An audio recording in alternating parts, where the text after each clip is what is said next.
Win Casino call-in line at 405-329-9000 or text the show on the Knippelmeyer Chevrolet text line at 405-651-3439. Do it!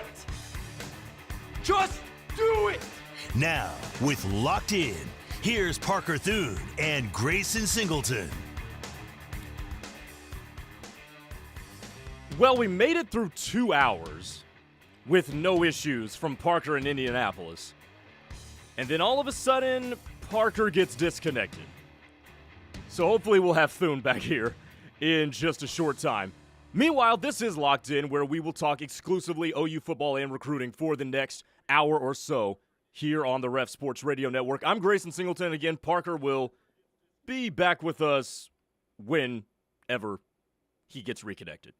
He's been doing the last 2 hours from his parked car somewhere in the state of Indiana, whose check engine light has been blinking. Hopefully we'll get Parker back here in just a second. I do want to start this hour off, though, revisiting a conversation that Parker and I were having a couple of segments ago on Steelman and Thune. By the way, 405-651-3439 is the Knippelmeyer Chevrolet text line where you can weigh in on this conversation and all of our conversations that we'll have throughout the next 58 minutes or so. This show brought to you by Dorsey Jones GMC out in El Reno. Easy, fast service, friendly sales environment, and, of course, their half-price oil changes on Saturday. So hit them up in El Reno at Dorsey Jones GMC. The conversation we were having was whether or not we are underplaying and undervaluing this current OU 2026 recruiting class. Now, as it stands right now, at this very moment, Oklahoma, according to Rivals, is the 29th composite class in the 2026 cycle. But I want to look at this in a different direction because I think there's real value in this class. One comes from something that will appeal to the stargazers. The other will come from how all the puzzle pieces fit together. So let's tackle the stargazers first. Let's talk about that. We've seen a lot of 3-star U. A lot of Oklahoma can't get any of the blue chippers, the big guns, coming out of high school in 2026. I think it's flown under the radar that Oklahoma has 8 4-star commits. If you want to play by percentage, Oklahoma, in its 2026 recruiting class, has just under 75% of its class as 4-stars. If you take the specialists out of there, Trace Rudd, who just committed, the kicker from Overland Park, Kansas. If you want to just limit it to the other 8 or the other 12 that remain, Oklahoma has 8 of 12 commits that are 4-stars. Ryder Mix, Daniel Odom, who is somehow expected to stick, Ja'Cory Smith, Brian Harris, Noah Best, DeZaphan Walker, Bo Bentley, and Daniel Norman. So why does this matter? Well, number one, you had to beat off, no pun intended, some prime contenders. God almighty, that was bad. You had to fend off some prime contenders for a lot of these guys. Go back to the DeZaphan Walker recruitment. One that you hopped in late and then had to hold off a rising Nebraska program that can offer people a lot of money. Look at what you just did with Bo Bentley, beating out LSU for a very coveted blue-chip prospect who performed exceptionally well at Elite 11. Look at a guy like Daniel Odom, a 4-star wide receiver who everybody wanted, who was connected to Jaden O'Neal. You had reasonable expectation that he would decommit after Jaden O'Neal did, and lo and behold, it looks like he might stick around. The way you're doing this, with the prestige of prospects that you're doing it with, cannot be underscored. So that's number one. Number two, and more importantly, the way these puzzle pieces are fitting together is actually quite encouraging. Oklahoma does not have a huge need at corner. They were going to take one, maybe two. It was expected Danny Odom was going to come to Oklahoma. That didn't happen. He went to Nebraska. But how about Derek Johnson, 3-star defensive back from Murrieta, California? If you need to take one corner and put him at the back of the line seniority-wise in a room that is stock full of talent, let me tell you something. If you haven't watched Derek Johnson's tape, that's the one you do it with. 6'1", really long arms. Ball skills are exceptional. That's the guy you put at the back of the line. You needed linebacker depth. Let's go get your Corey Smith from Little Rock. Let's go get Bo Jandro, who many expect to, by the end of his senior year, be a blue chipper. From Chandler, Arizona, let's go get him. And you're still sitting okay with a couple others. We need our quarterback, our first quarterback, that our new offensive coordinator, Ben Arbuckle, has recruited. We went and got our guy. The puzzle pieces are fitting perfectly together. Is it the sexiest class by name? No. No, it's not. There's no Tristan Keys. There's no Dia Bell. There's no Richard Wesley. There's no Brandon Arrington in this class. But you've got dudes that everybody has wanted. Brian Harris, who we talked to in the 12 o'clock hour, notwithstanding. Noah Best, you had to fend off SMU for him, which SMU had been 3-0 against Oklahoma head-to-head in the 2026 class. You're in position to land a dude that had 16.5 sacks in his junior year at high school. I'd say this is coming together pretty well. And I think in a couple of years, if the rankings hold as they are in Oklahoma's class, let's just say it finishes in the 15 to 21 range. I think in a couple years, this could be a class where you look back in and say, they kind of put the pieces together pretty well. This wasn't bad. And this is before I get to Ryder Mix, who you have been able to hold on to. I think his is very, very intriguing because we have long litigated Joe John Finley. Can Joe John recruit? Can Joe John coach? We know he can't call plays, but can he coach? The tight end room looked abysmal last year. And Ryder Mix, a 4-star tight end from Frisco, Texas, hasn't wavered in his commitment one bit. Parker's been telling you the whole time, Ryder Mix is not going anywhere. And they have held to that belief the entire time. So I think this class is coming together nicely. 405-651-3439. Again, still trying to get Parker on board here. Cody from the Northeast corner says, filibuster time, Grayson. You got this. What did I just rattled off there? 7-minute rant? We'll get some sound here in a second. Sean says, sounds like every Tulsa class ever. I don't know if that sounds like a Tulsa class.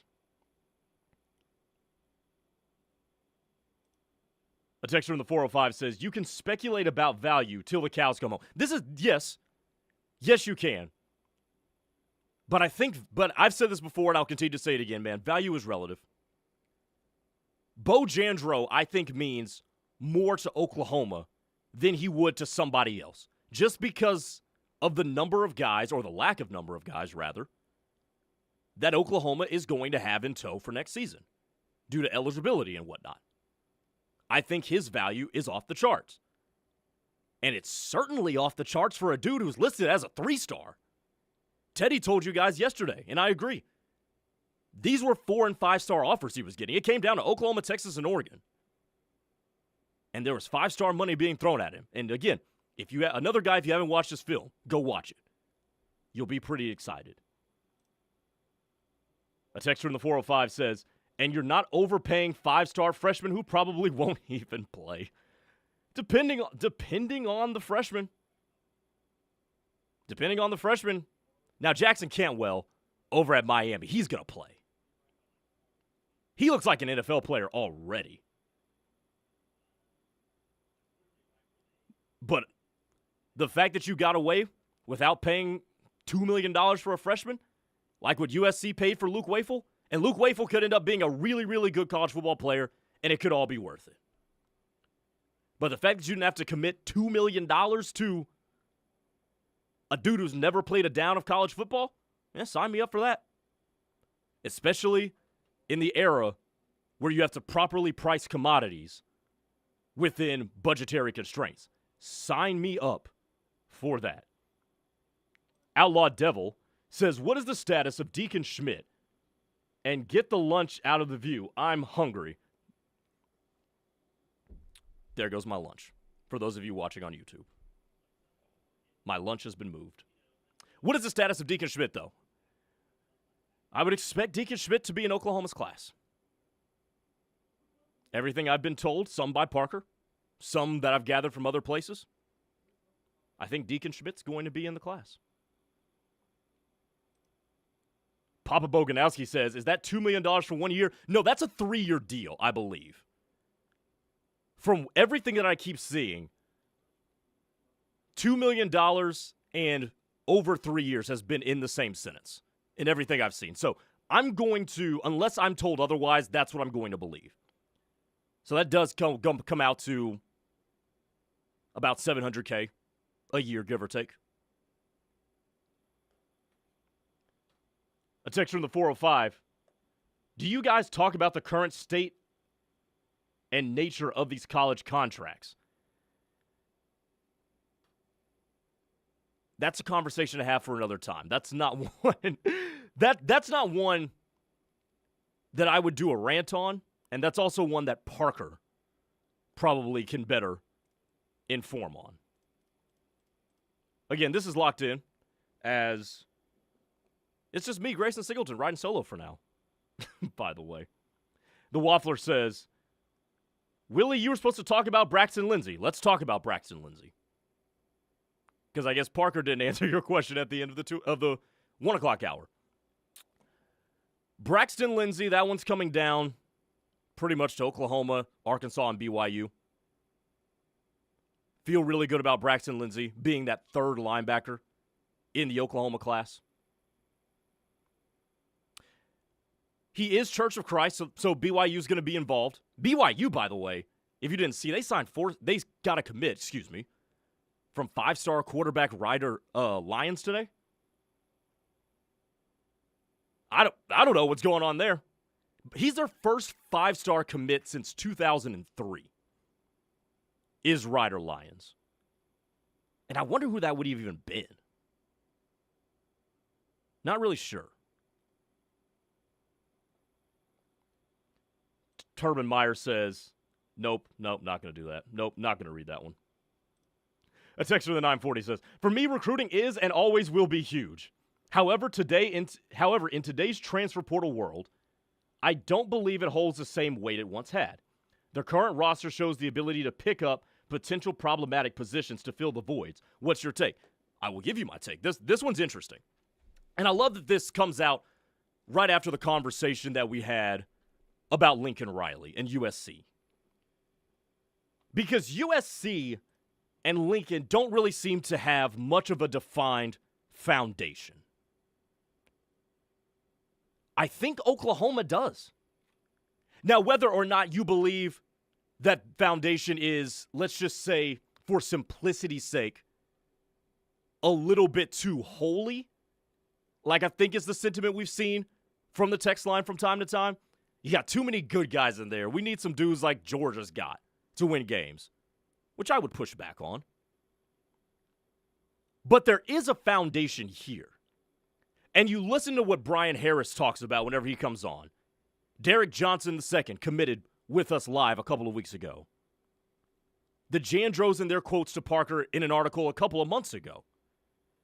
There's a foundation here based on something that I think can keep people there and will allow Brent Venables and his staff to develop them, assuming they win enough games to extend their stay in Norman. So I do think that if you have a solidified foundation, whatever it's based on, could be faith-based, could be something else. In the case of Brent Venables and company, a lot of it has to do with faith. that's not only going to appeal to people who are also faith-based people, but it also gives you a point of direction by which you continue to re-recruit people. And I'll tell you this about kids, because I'm not so far off from being one. Kids gravitate toward leadership and structure. And the fact that Oklahoma, I think here, has structure and they've got leadership, I think that bodes well for the Sooners in terms of being able to be given the opportunity to develop a lot of these guys over multiple years. Do all of them stick and stay? No, probably not. That's probably unrealistic to expect. But could they potentially have the opportunity to do it because of how they set themselves up? I do believe they do. And as Brian Harris says, it's a lot of like-minded guys that are on this team that are going to try to grow up together with this OU football team. Parker Thune's back connected. We'll hear from him on the other side of the break. This is Locked In on the Ref Sports Radio Network, the home of Sooner fans. Coming up next, I guess you're done listening to me for 16, 17 minutes straight. Locked In continues on the other side on the Ref Sports Radio Network. Feeling stuck in your current home? Now is the best time to make a move. Home Creations is making home ownership more affordable with low interest rate opportunities and special financing. Don't wait. Live like a champion today.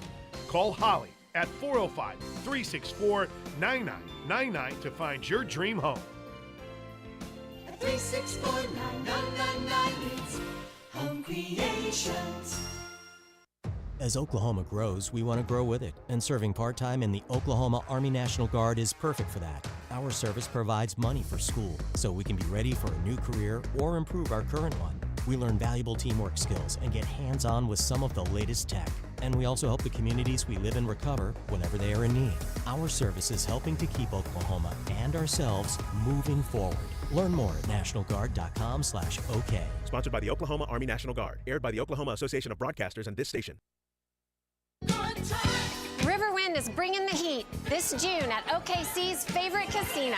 So get the party started with the hottest jackpots in town. Book a stay at our hotel for a weekend of fun with friends. Win like an all-star on your go-to games. Grab a bite and a bev at one of our fabulous eateries. Go for gold with your wild card and play for your chance at $80,000 in our Sunshine Riches giveaway. For the best summer yet and unforgettable good times, make it Riverwind.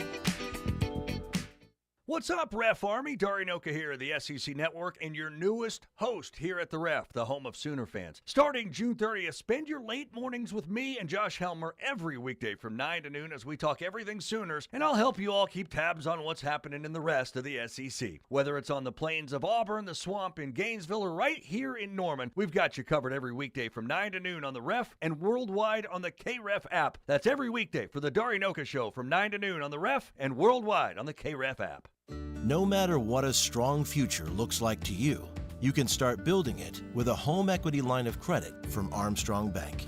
There's no time like the present to take advantage of your home equity. From home renovations to wedding expenses, vacations to new cars, the future is yours with a HELOC from Armstrong Bank. Visit armstrong.bank/HELOC to get started. Armstrong Bank. Strength runs in our family. Member FDIC, Equal Housing Lender.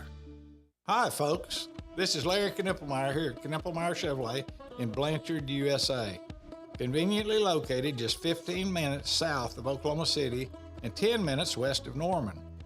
With all the talk of inflation, market crashes, and tariffs, it's no wonder we're all afraid to make that new vehicle purchase. Now, with that being said, there will probably never be a better time to purchase your new Chevrolet at Knippelmeyer Chevrolet. No price increase or tariffs on our huge selection of in-stock vehicles. Pickups, SUVs, cars, and even Corvettes, all marked down and ready to sell. Interest rates are good, used vehicle trade-ins are high, and rebates and incentives are back on most new Chevrolets. So hop in that old vehicle and come see us at Knippelmeyer Chevrolet in Blanchard, where nobody beats our deal. Or give us a call at 405-485-3333 or catch us on the web at knippelmeyer.com. Chevrolet, together let's drive.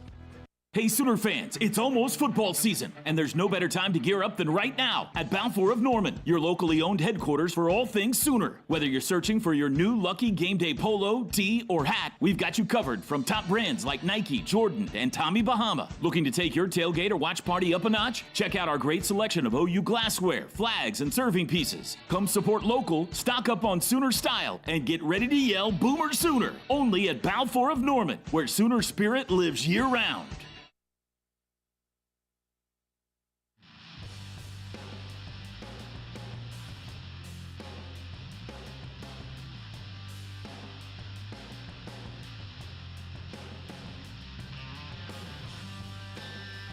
Whew, aside from that one gaffe, I think that went pretty well. Grayson Singleton here, back with you on Locked In on the home of Sooner fans, the Ref Sports Radio Network, brought to you every day and always by Dorsey Jones GMC out in El Reno. And with that, we welcome back in Parker Thune, who I have guess... no idea what went wrong. But, hey, it's solved now. I was frantically making phone calls to TJ Perry, trying to be my own tech support here out on the road. Got it ironed out. I still don't know how eventually. I have to ask, what was that one gaffe? Do you have access to the text line right now? I do not. Let's just say, in trying to say that Oklahoma fended off a couple of schools from for a couple of recruits, I said another phrase that was two words that ends it off. Oh, gotcha. Okay, so you had a pause moment. Oh, it was a pretty big one. I'm not gonna lie. Oh, fantastic! So what all did you cover? I have to ask because obviously I didn't hear of any of what went on in the first segment. What did you get to? We didn't get a chance to really dive into what why I thought Oklahoma's class might be undervalued at this particular moment in time. So okay. that is what we did for those first 16 minutes or so. Got you. So I take it you did not discuss Daniel Norman. We did not discuss Daniel Norman because that was brand new information. I wanted to save that for you. I appreciate you doing so. I would not have minded it at all if you had just dug into that in the first segment. I'm very impressed that you were able to just solo that thing for 15 minutes. That takes some doing. Good on you, sir. But, newest commit for Oklahoma in the 2026 class is four-star defensive end Daniel Norman out of Fort Lauderdale, Florida. What a job by Miguel Chavis, Grayson, because I brought this up on Twitter last night, but Daniel Norman had acknowledged in an interview with me for OUinsider.com all the way back on May 7th that OU was already his number one school. 48 hours after they offered. He had never been to campus, had no frame of reference for what the University of Oklahoma or the state of Oklahoma has to offer, and yet he was willing to elevate Oklahoma to number one in his recruitment because that's how strong of an impression that Miguel Chavis left on him when he went down there to Fort Lauderdale to meet with Norman and his family. This is a four-star kid, 6'4", 230 pounds. Miami wanted him. Colorado wanted him. He had an LSU offer. UCLA was pushing very hard. Penn State was in the mix. But one visit, and one visit alone, is all it took to convince Daniel Norman that he wanted to be a Sooner. It creates a fun little hashtag there, Grayson. Hashtag Norman to Norman. Works pretty well, doesn't it? Oh, no doubt. But Daniel Norman is the second defensive end commit of the 2026 cycle for Oklahoma, joining Matthew Nelson, the three-star out of Bryant, Arkansas. This is a dude, Grayson. This is somebody that Miguel Chavis has told him, hey, I think I can turn you into a first-rounder if you come to the University of Oklahoma. The pieces are there. The tools are there. Again, 6'4", 230. He's a bigger guy than Nick Benito, to whom he's going to draw a lot of inevitable comparisons because he comes from St. Thomas Aquinas High School in Fort Lauderdale, which is Nick Benito's alma mater. He wore jersey number 11 on his official visit photo shoot. Yep. I haven't confirmed this, but I assume that was a nod to Benito. But Daniel Norman is somebody that can show up to Oklahoma and offer upside to get on the field pretty early on in the process. I think he's there along with Brian Harris as one of those guys that could potentially approximate, maybe not duplicate, but approximate what a guy like Jaden Jackson did on the defensive line in his freshman year. Now, do I expect them to be freshman All-Americans? No, because you shouldn't expect freshmen to be All-Americans. What Eli Bowen and Jaden Jackson did is more the anomaly than the rule. But in terms of a guy of Daniel Norman, 6'4", 230, is a physical specimen. There's no way a dude should be filled out that way at 17 years old and weigh as much as he does. It's impressive. So the fact that you get to pair him with Brian Harris on the defensive line in the same class is quite startling. And I think it just further will add more to what Oklahoma now is starting to build really, really well. They are starting, real quick, Parker, they are starting to build a transition of defensive line depth across that front four. And you're going to see guys like R. Mason Thomas move on after this year, Marvin Jones Jr. move on after this year. You'll slide in PJ at some point. And then eventually you're going to slide in some of these guys. And I don't think, given how good these guys are, I don't think that front four is going to see that much of a drop-off once these guys are ready to come in. These are polished guys. These are guys whose bodies are ready for college football, and that's terrifying for the rest of the SEC. A lot of Florida flair with this defensive line group as it's starting to come together as well. Mentioned Brian Harris, mentioned Daniel Norman, the most recent addition, but as I referenced yesterday, I really like where Oklahoma stands with DeAnthony Lafayette coming out of his official visit, the 3-star edge rusher out of Lake Nona High School down in Orlando. And then, of course, the big domino that has yet to fall is Jake Krell, and that one probably won't fall for quite a while. But you're looking at a group on the defensive line that could very realistically feature as many as 4 Floridians. Krell, Lafayette, Harris, Norman, in an ideal world, right? Maybe it doesn't shake out that way. Maybe an ideal world is not the world in which we're living. But Oklahoma's got a very strong chance to close the deal with Lafayette, and I think they lead for Krell, which, by the way, he's at the Rivals 5-star up here in Indianapolis. Yeah, that's a guy. That's a guy right there, Grayson.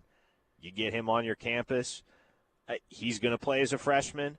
He'll play as a sophomore. He'll be one of the best defenders in college football by his junior-senior year. As long as the injury bug doesn't bite, as long as Jake Krell stays healthy, boy, that is a dude that's going to have a very successful and lengthy career in the sport of football because he can get after it. Texas, Florida, and Georgia are pretty much the hotbeds now for college football prospects.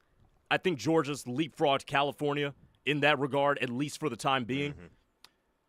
Does the fact that there's a lot of Florida representation in this class, does that kind of offset the fact that there's no Oklahomans in this way? Obviously, you want Oklahomans because they're your local guys.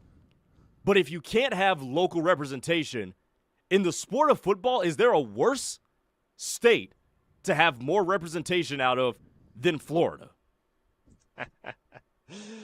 Oh, there may not be a better state. Genuinely, there may not be a better state. Yeah, that's what I meant. I mean, if Oklahoma gets 4 Floridian defensive linemen in the same class, and look, they're not just good because they're from the state of Florida, to be clear. You flip on the tape, you see that those guys would be studs anywhere. But the fact that they've pieced together their impressive high school careers, respectively, in the Sunshine State speaks to the reality that they're going to be very ready to make the transition to the next level because it is a competitive high school football scene down there.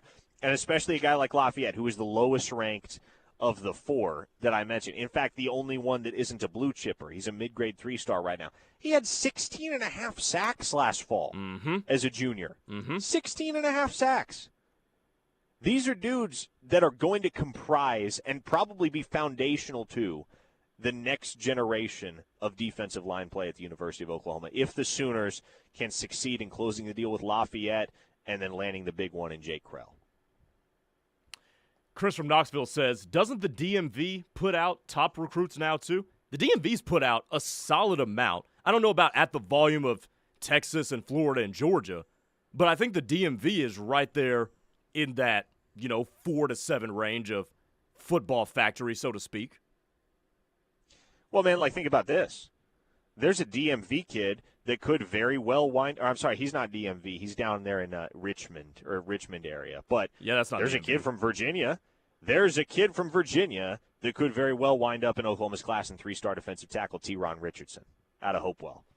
So the Sooners under Jim Nagy, and I think this is going to take some getting used to for folks, the Sooners under Jim Nagy are focusing less on the specific geographical concentrations and hotbeds from which they have pulled in recent years, and they're taking a more piecemeal approach nationally. We're going to go find a guy here, find a guy there.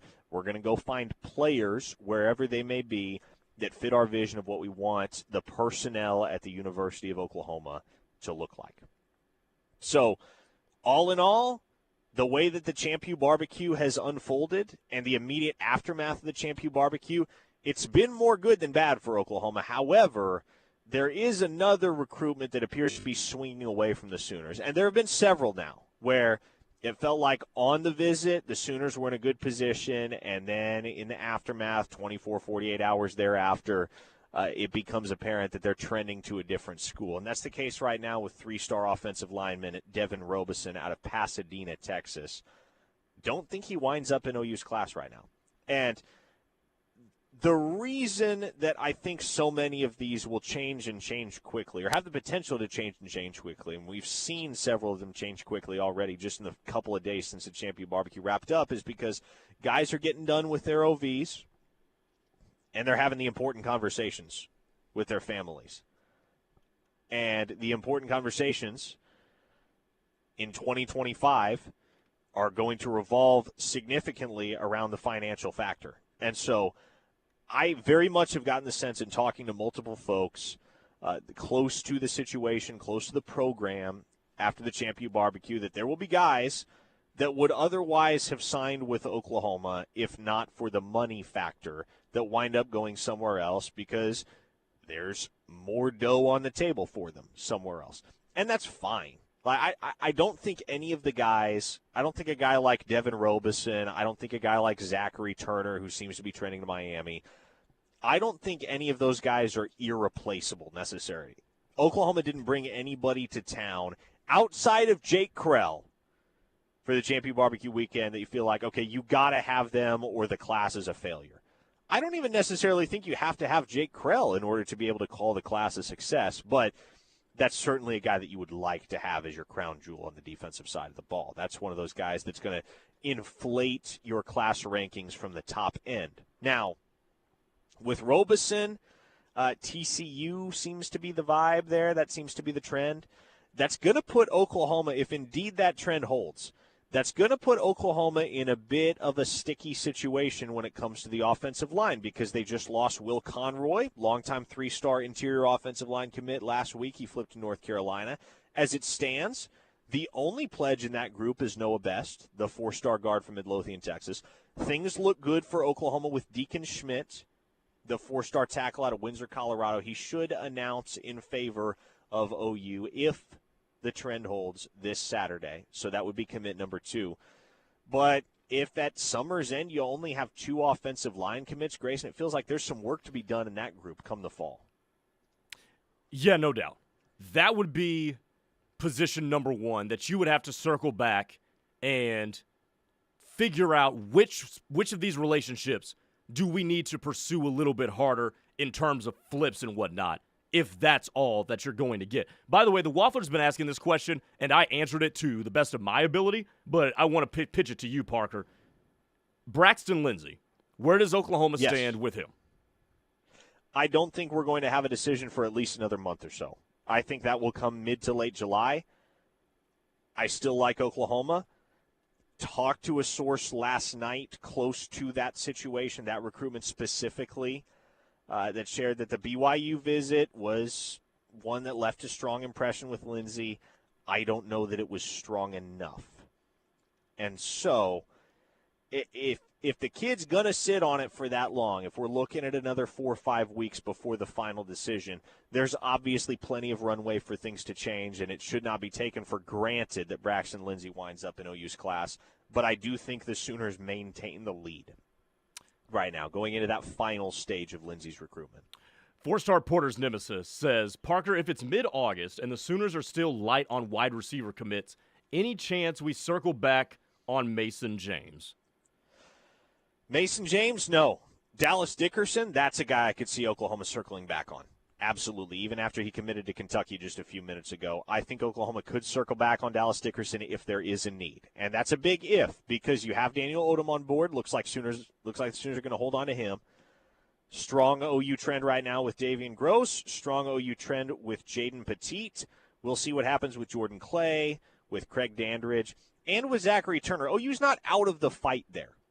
That's not a decision. While there has been a lot of Miami buzz in the last 36 hours or so, that's not a decision that has been made with finality, and OU really, really wants Zachary Turner in this class. So I think at minimum by end of July, Oklahoma is going to have 3 wide receiver commits, ideally 4. They want to take 4. But if you only wind up with 3 at summer's end, I think it could be a lot worse, because the 3 you end up with invariably are going to be blue-chip guys. Those are the only guys Oklahoma's recruiting right now at wide receiver, 4-star wide receivers.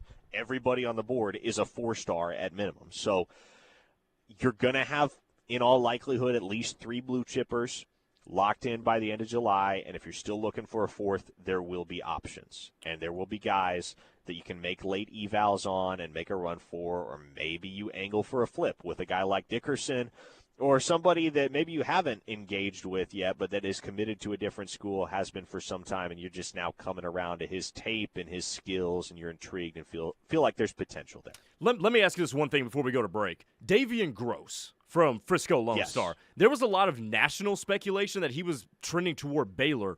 What has flipped it, or maybe not even flipped it, what has given Oklahoma such a lead with him now? I think it's in part due to the fact that Baylor still looks like the leader for Jordan Clay. Jordan Clay and Davian Gross are both going to be high-dollar guys. Yes. And this kind of harkens back to the conversation that we were having at the end of the 1 o'clock hour. You can only accommodate so many high-dollar guys on the same payroll. And so I think OU and Baylor will split Davian Gross and Jordan Clay. Right now, I would say Oklahoma gets Gross, Baylor gets Clay. Is that subject to change? Absolutely. But that's how I would project it right now. OU winds up with Gross, Baylor winds up with Clay. Interesting. Sooner 287 said, what about Xavier Okwufulueze? Okwufulueze, yeah, I mean, that's a guy that he plays single A high school football in Oklahoma, and he's a really intriguing athletic specimen that has some P4 looks. The level of competition is going to be the question. And so if indeed, and I don't see any reason to think why he would play his senior year anywhere else, but assuming he's going to play his senior year at Rejoice Christian, I don't know. I would lean in the direction of that not being a guy that OU pursues, just because I don't know that level of competition is going to be something that Jim Nagy and company jump at, or that jumps off at them when they're looking at the Okwufulueze file. I like him as a prospect. I don't think Oklahoma moves there. If they do, it's going to be because he is really tearing it up as a senior and very quickly becoming undeniable. Okay, let's hit a quick break. When we return, we will wrap up Locked In with your texts and other relevant storylines coming out of the Champion Barbecue weekend. Keep it right here on The Ref, the home of Sooner fans. Dustin Dvorak here. Do you eat, sleep, and breathe football? KREF is the only place for the most comprehensive daily analysis of Sooner and college football. We are the football experts. We're the home of Sooner fans. Download the KREF app and listen from anywhere. Visit Confidence Ford of Norman and receive employee pricing on our Ford lineup. But that's not all. We'll also give you a complimentary spray-in bed liner and window tint on all remaining new 2024 Super Duty trucks in stock, or save up to $10,000 on all remaining new 2024 Broncos. Drive the Ford you've always wanted from a team that puts you first. Visit us today, conveniently located at 825 North Interstate Drive. Confidence Ford of Norman, part of the Cavender Auto family, where confidence is Cavender.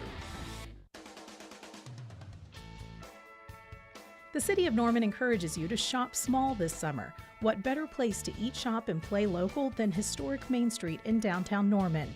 With over 65 years of experience, Mr. Robert Fine Furniture and Design stands for quality. Family owned in the heart of Norman, their exquisite showroom is filled with unique items from around the globe. The historic Sooner Theater is a summer staple and a must-see downtown. See great local theater, concerts, or attend performing arts classes. Find upcoming events and tickets at SoonerTheater.org. Visit Oklahoma's premier art gallery specializing in Native American, Oklahoman, and Western art. Find original art, pottery, jewelry, made in Oklahoma products, and so much more at Tribes Gallery on Main Street in the heart of Norman. Join the City of Norman and keep it local this summer when you eat, shop, and play in downtown Norman. I'm Ben Affleck, and I want to thank you for joining me and supporting Paralyzed Veterans of America. I joined the Navy to serve my country. While parachuting with my platoon, my parachute didn't open, and I broke my neck. Thanks to PVA, paralyzed veterans are getting specialized medical care and treatments, the jobs they want, and the accessible vehicles and homes they need. I just don't think my family would be as happy as they are without the support that I received from Paralyzed Veterans of America. Learn more at PVA.org. It's time to sign up for the 50th Annual Westwood Invitational presented by OklahomaTickets.com, July 4th through the 6th. 54 holes, trophies, and a $500 Pro Shop credit for first place in each flight based on full entry. Open to pros and top amateurs, plus come back and celebrate 50 years at the Saturday Night Solid Golf After Party with live music, food, and brews for just $12. Sign up now at Westwood or at WestwoodInvitational.com. Westwood Park Golf, where tradition meets competition. The best words to hear at the TSA security checkpoint? You're good to go. All it takes is a little preparation. Get to the airport early, bring a carry-on bag that fits in the overhead, and have an acceptable ID. Not all state-issued IDs will cut it. Check out tsa.gov/ID and see which TSA acceptable IDs make the grade, like a real ID or passport. Before you jet, do a little prep, and you're good to go. Check out tsa.gov/ID or the MyTSA app. What are you waiting for? If you're anything like me, that question keeps you up at night. So don't wait for someone else's green light. Do the things you love right now at More Norman Tech. We'll get you out of the classroom and into the real world with hands-on experience in whatever feeds your fire. So get after it. Oklahoma needs more doers, and doers don't wait. More Norman Tech, powered by Oklahoma Career Tech. Landmark Fine Homes is a custom home builder in Oklahoma City. Our commitment is to build energy-efficient, custom-quality crafted homes around the metro OKC area. If you are looking to build your first home or last, Landmark Fine Homes is the builder for you. We have many floor plans to choose from, or bring us one that you already have. We have communities throughout the metro where we will build on your lot. Call 405-347-5991 and let Landmark Fine Homes help turn your dreams into a reality.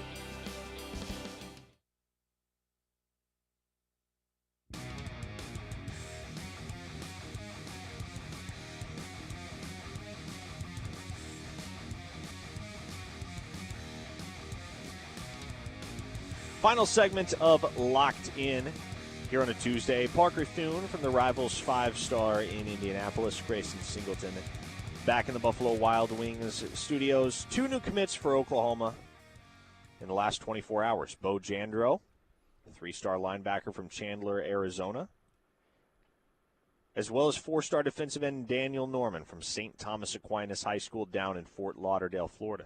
So I believe... Grayson, you said Oklahoma was up to 29th nationally in the 26 class, correct? Yes, sir. Okay, so 29th for Oklahoma. A few more decisions on which we are still waiting. I think the highest odds for Oklahoma to make an addition here by the end of the week, that'll be Saturday when the Sooners are expecting a decision from four-star offensive lineman Deacon Schmidt out of Windsor, Colorado. Things look really good there for OU. But we're supposed to get a decision today from Desmond Green, the four-star offensive lineman from St. Stephen, South Carolina. I don't think that one is going to go OU's way, but from the conversations I had last night with folks close to the program, Green hasn't informed Oklahoma one way or another what he's doing. And the vibe I've gotten for the last several weeks is that it's going to wind up being OU or Florida for Green. So that's been a quiet recruitment, a pretty cloak and dagger recruitment. It wouldn't surprise me at all if he took everybody for a ride and picked South Carolina today. That's just the kind of process it's been for Desmond Green. But I do think it'll be OU or Florida, and while sources on the OU side last night didn't believe with confidence that they were going to be the pick, they felt like they were still in the thing. So we'll have to see what happens there. Craig Dandridge, the four-star wide receiver from Cambridge, Georgia, is supposed to announce on Thursday, Grayson. That's another one where I don't know that Oklahoma is the lead dog 48 hours out, but, man, the Sooners made some headway on Georgia this past weekend. Yeah, that's the question is how are you going to beat out Georgia for Craig Dandridge, especially in lieu of the fact that Georgia just lost out on the commit from the wide receiver whose name is slipping my head right now, who flipped from Georgia to Miami yesterday. Vance Spafford. Thank you. I almost said Vance Shepard, but yes, Vance Spafford. The fact that they lost his commitment, they probably are now able to up the price for Craig Dandridge in retrospect. So how does Oklahoma potentially beat out Georgia for him? I think it's just going to come down to making him a better offer. That's really the only reason, in my mind, why he would choose Oklahoma over Georgia. Because he's a Georgia kid who's got a ton of opportunity at Georgia, likes Georgia a lot, and that opportunity even grew a bit, or that window for opportunity, I should say, even just grew a bit wider with the subtraction of Vance Spafford from Georgia's class. So, look, Georgia's not a program that's known for producing fantastic wide receivers. They only have one 1,000-yard receiver in their history, but especially for a Peach State kid like Dandridge, I don't think it's going to be a terribly tough sell for Georgia to convince him to show up to campus and be the guy that puts that narrative to rest and rise. I can't even remember who it was that is responsible for Georgia's only 1,000-yard season. But basically, Georgia's pitch is going to be, come here and be our first multi-year 1,000-yard guy because we think you're capable of doing that. And they do. Georgia has Craig Dandridge, as I understand it, number one on their wide receiver board among uncommitted prospects. And he's high up there for Oklahoma as well. So he's a priority at both places. It's hard to fathom Oklahoma pulling a kid from out of Georgia's own backyard, at least a kid that Georgia wants. It's not impossible. Again, the feeling on the OU side is that they're in the fight, and we'll see how these last couple days unwind. But I tend to favor Georgia. There's going to be a decision Friday from Taj Overton, four-star defensive lineman out of Owasso, Oklahoma. But as we mentioned yesterday, I like Oklahoma State right now, Grayson, in that one. I think the Pokes are going to get it done with him. Which I did not think was going to be a possibility. Now, granted, it was not on my bingo card. Now, granted, Oklahoma State in this 2026 class has cleaned up shop in the 918, signing guys like Trey McLaughlin and Caden Jones to headline that. And now if Taj Overton ends up coming over, that's dudes from Bixby, that's a dude from Owasso, and that's a dude from Jinx. If you're able to pull that off, which you got to give the Pokes credit for that. That would be impressive. That it would be. And I tell you, if you told me a week ago that Taj Overton was going to be an Oklahoma State Cowboy at the end of his process, I would have told you, fat chance. Because if not Oklahoma, it looked like it was going to be Ole Miss. Ole Miss had been pushing for quite a while for Overton. But now here we are. Just days away from a decision. And it looks like the Pokes have taken control. So that's going to make things interesting for OU in terms of what they do at defensive tackle the rest of the way. Because Ron Richardson's addition becomes paramount for the Sooners. They got to have another big-time body to pair with Brian Harris at defensive tackle. And Ron Richardson is certainly that. He's got good film. He's got a great offer sheet, Georgia, Florida, Auburn, Penn State, a lot of the usual suspects up there on the northern half of the East Coast as well. But Oklahoma's been in the mix. They host him June 6th through the 8th, 3-star defensive tackle from Hopewell, Virginia. They're going to have to bring him home at this point because Valdon Sohn, the 4-star defensive tackle originally from Sweden, did not take his OU official visit this past weekend, went to Georgia instead. And so the pickings are getting a little bit slim for Oklahoma at D-tackle. That it feels like that and offensive line are the two positions where Oklahoma may come up a little bit short, at least this summer, and have to take another look come the fall. Les in Hayes, Kansas just pointed this out, and I did just confirm this. On3 is reporting that Oklahoma is trending to land none other than 4-star defensive lineman Taj Overton. What?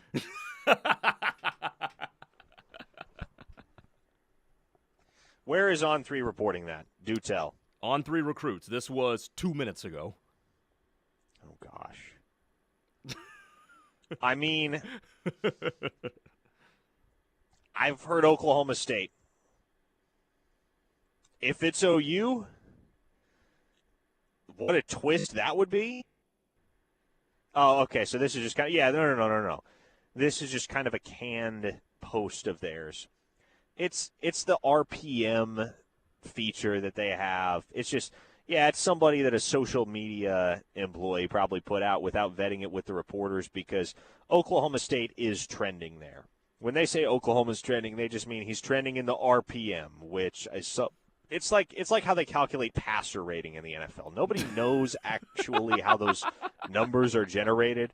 Nobody knows what goes into the On3 RPM, but obviously expert predictions are factored in, and all the expert predictions right now still favor Oklahoma. They're residual predictions that have not yet been flipped to Oklahoma State, but I think they will be flipped to Oklahoma State because I don't believe Taj Overton is going to be a Sooner on Friday.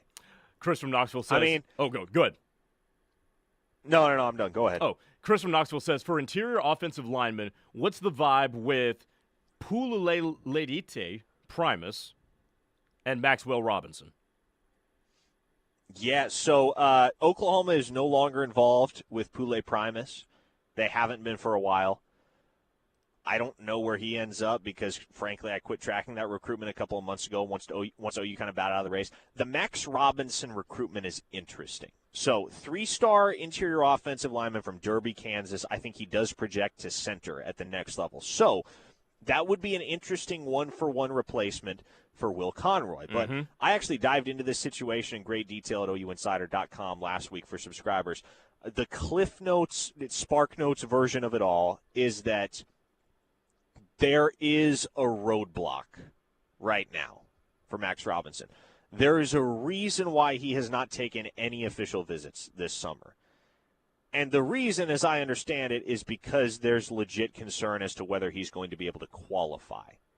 And so he's got to get that sorted out before the likes of Oklahoma and Kansas State, Arkansas, KU, his top group there, of which Oklahoma is one. Oklahoma's one of the 6 finalists that he announced, I believe, in April. Before they can really get serious with Max Robinson again, he's got to get all of that ironed out. So that's a recruitment that at this point is absolutely going to stretch into the fall. Could Oklahoma, if they are still short on the offensive line, loop back around with Robinson and make a renewed push there come the season? They absolutely could. And look, I've been covering Max Robinson for a year and a half, if not longer. I can say on pretty good authority he would love to be at the University of Oklahoma. I'm sorry, he would love to be at the University of Oklahoma. What is going on back there? So I have a defective headset. Okay. The headset, every so often, the mouthpiece will just swing away from me. I'm like, nope, come back.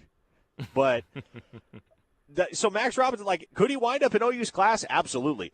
Will there be any tangible movement there over the next 3 months? Absolutely not. September, October at the absolute earliest is when you're going to start to see movement again there, if there is any movement as far as OU is concerned. But that's a guy that would love to be at OU. I know that much.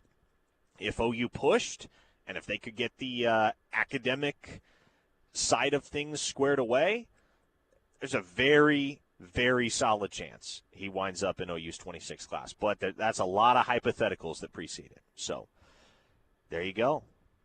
That's going to do it for today's installment of Locked In here on the Ref. We are up against it. We're going to turn it over to Tyler and Ted coming up next. For The Rush, 3 more hours of OU sports talk on deck. We will see you again tomorrow. Same time, same place. For Grayson Singleton, I am Parker Thune. This has been Locked In, and you are listening to The Ref. The home of Sooner fans, don't go anywhere. The Rush is next.